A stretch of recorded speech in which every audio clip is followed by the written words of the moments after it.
신논현역 1번 출구에서 나오고 있는 중입니다. 출근하는 중이죠. 대살량에 걸어가고 있습니다.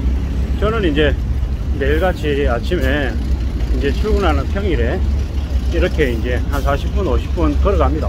대살량에 걸어가는 중이죠.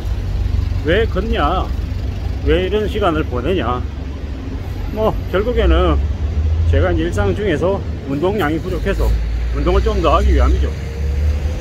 어제 이제 스트레이트라고 하는 그 다큐를 보면서 제 아내하고 한 얘기가 있습니다. 제가 건강해서 오래오래 살아 있어야 된다라는 거죠. 뭐 뻔한 얘기, 당연한 얘기라고 생각할 수 있겠지만 이제 저 같은 경우에는 건강하지 못하기 때문에 그러한 얘기가 좀 더 저한테 이제 현실적으로 다가오는 거죠. 건강해야 된다.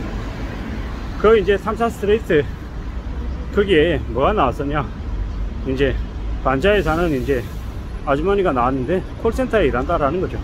그리고 자신의 아들도 똑같이 콜센터에서 일을 한다 라고 이제 얘기하는 대목이 있었습니다. 그걸 보면서 무슨 생각이 들었냐, 그 엄마가 이제 반지하라고 하는 그 주거 환경에서 살고 있기도 하지만 혼자 아들을 키운 게 아닌가 라는 생각이 이제 들었죠. 그랬기 때문에 이제 제대로 이제 교육시키거나 이제 챙길 여력도 없지 않았을까라고 추측해 봤습니다. 그래서 그의 아들 또한 콜센터에 일하는 게 아닐까. 뭐 콜센터에서 일하시는 분들을 비하하기 위해 얘기가 절대 아닙니다. 뭐 그래도 그런 생각도 들었습니다. 콜센터에서 일을 하면 5년이 지나고 10년이 지나고 20년이 지난다고 뭐 좀 더 급여를 더 많이 받거나 아니면 좀 더 좋은 자리로 옮기는 게 참 쉽지 않을 텐데 어쩌면 비정규직 파견직으로 그렇게 오래오래 직장 생활을 하게 될 텐데 라는 생각이 들었습니다. 문득 든 생각은 이제 그 가족이 그 반지하라고 하는 공간을 벗어나서 지상으로 올라갈 수 있을까, 사실 좀 비관적인 것 같았습니다. 어려울 것 같다라는 생각이 들었습니다.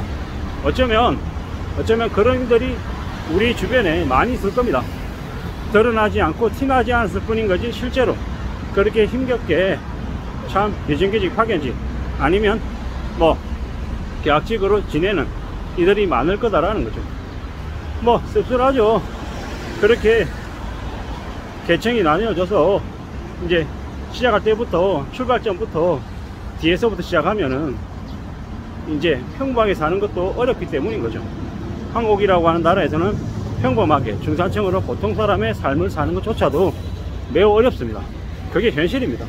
그걸 잊으면 안 된다라는 거죠. 뭐 남들 다 그렇게 산다, 뭐 남들 다 우아하게 멋있게 뭐 해외여행 다니고 호텔 뷔페 다니고 호캉스 다니고 뭐 여행 다니고 명품 가방 한두 개쯤 들고 다니고 외차 타고 다니고 이러고 사는 것처럼 이렇게 느껴지지만 실제로는 그렇지 못한다라는 겁니다. 외차 타고 다니면서 거드름 피우고 이러면 5천만원 1억 날아가는 게 금방입니다. 코인 투자한다고 해서 뭐 돈을 벌겠다, 경제적인 자유를 누리겠다라고 마음먹은 이들 중에서 상당수는 경제적인 자유는 커녕 10년 20년을 날려먹는 경우가 허다하죠. 씁쓸한 얘기입니다. 너무 많은 이들이 그렇게 걸려들었고 또 지금 보면 망가져서 복구하기가 매우 어려운 지경까지 내몰렸죠. 이게 지금 현재의 처지입니다. 씁쓸한 얘기입니다. 중산층으로 살기도 어려운 게 지금의 시대 우리의 모습입니다. 그런데 어떻게 경제적인 자유, 부자를 운운하겠습니까? 뭐 저도 부자가 되고 싶고 잘 나가고 싶고 여유롭게 살고 싶고 우아하고 멋있게 폼 내면서 뭐 카드 팍팍 끊고 뭐 럭셔리하게 살고 싶죠. 근데 현실은요, 현실은 그런 꿈 가지고 그렇게 살다가는 인생 개판되는 게 순식간이죠. 뭐 매우 우려스러운 일들을 많이 겪습니다. 지금 상상을 초월하는 대충격이 이미 벌어졌죠. 한국만 그러냐? 아닙니다. 미국도 그렇고요, 영국도 그렇고, 프랑스도 그렇고, 독일도 그렇고, 유럽, 뭐 일본, 중국, 러시아, 뭐 어디 할 거 없이 전부 다 난립니다. 근데 영국도 물가가 지금 뭐 10% 이상 올라간다고 한 영국도 기준금리 올리고 있고 이래저래 다른 나라들이 금리를 왕창 올리고 있는데 한국만 안 올리고 있습니다. 한국의 경제가 튼튼해서요? 아니죠. 지금 매우 우려스러운데 지금의 정부가 아마추어 정권이고 우왕좌왕하면서 어찌할 바를 모르고 갈피를 못 잡고 있는 거죠.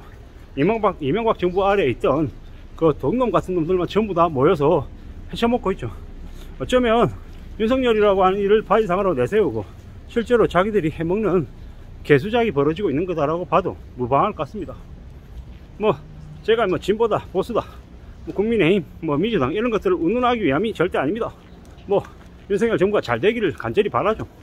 그래서 보통 사람들의 삶이 나아지기를 바랍니다. 무역 수입도 흑자가 되고 경상 수입도 흑자가 되고 한국 경제가 외환 보유고도 늘어나고 뭐 적자도 계속 줄어들어가지고 뭐 가계부채도 GDP 대비 80%, 70%, 50% 팍팍팍 내려가기를 간절히 바랍니다. 근데 지금 이미 너무 많이 부풀어져 있고 거품이 꺼질 수밖에 없다라는 겁니다. 그 거품이 잘 착용할 수 있게끔 해야 되는데 지금 정부가 그러지 못하고 있는 거죠. 이게 지금의 상황입니다. 참 씁쓸하기도 하고 참 암울하기도 하고 답답하기도 하고 앞이 안 보이기도 합니다. 근데 이런 상황에서 어떻게 살아야 되겠습니까? 철저히 저축하고 철저히 절약해야 됩니다. 뭐 저축하고 절약하고 맨날 뻔한 얘기만 하면서 그게 무슨 해법이냐 라고 얘기하는 사람 있는 거 압니다. 재미없는 것도 알고요. 근데 우리가 살아가면서 우리가 해결할 수 있는 비법들은 어디서 옵니까? 지루하고 뻔하고 재미 하나도 없는 그런 일상에서 옵니다. 그런 일상을 지켜야, 만들어야, 챙겨야 그래야 삶이 괜찮아질 수 있다는 거죠. 지금 우리가 살고 있는 삶이 힘들다, 어렵다, 답답하다, 답이 안 보인다. 그럴 때 어떻게 해야 됩니까? 그럴 때 한 푼이라도 더 아끼려고 발버둥 쳐야 된다는 거죠. 그렇게 아낄 줄 아는 마음, 절약하는 모습, 이런 것들이 우리를 어떻게 만듭니까? 우리의 삶을 좋게 만듭니다. 우리의 삶을 탄탄하게 만들어줍니다. 그걸 잊지 말아야 된다는 이야기를 하고 싶은 거죠. 사는 게 힘들고 어렵고 안 쉽죠? 뭐 빤하다, 지루하다, 재미 하나도 없다라고 얘기합니다. 그 말 맞습니다. 우리가 살아가는 삶이 재밌습니까? 재미없습니다. 지루하기 때문에 드라마를 보고 영화를 보고 소설을 읽는 겁니다. 왜? 좀 답답한 현실을 조금이라도 벗어나고 싶어서. 근데 답답한 현실을 벗어나기 위해서 뭐 위로를 얻거나 격려를 얻는 건 드라마나 영화나 그런 작품에서 얻는 게 좋겠다. 그리고 현실 세계에서는 함부로 다른 누군가한테 위로를 얻거나 뭐 격려를 받고 싶어 하는 마음을 아예 버리는 게 좋겠습니다. 왜냐? 그런 마음을 가지고 있을 때 사기당하기 딱 좋기 때문입니다. 이놈의 세상이 너무 많은 놈들이 사기치려고 혈안이고 리딩방이니 뭐니 투자하라는 거, 땅 사라는 거, 전화질이 창궐하고 있는 게 지금의 나라입니다. 뭐 잘못했다가 그런데 정신 조금 나갔을 때, 정신줄 나갔을 때 그런데 걸려들면 어떻게 됩니까? 인생 다 뺏기는 거죠. 절대로 쉽게 생각해서는 안 됩니다. 중산층으로 살기도 정말 어려운 게 지금의 대한민국이다라는 걸 명심해야 됩니다.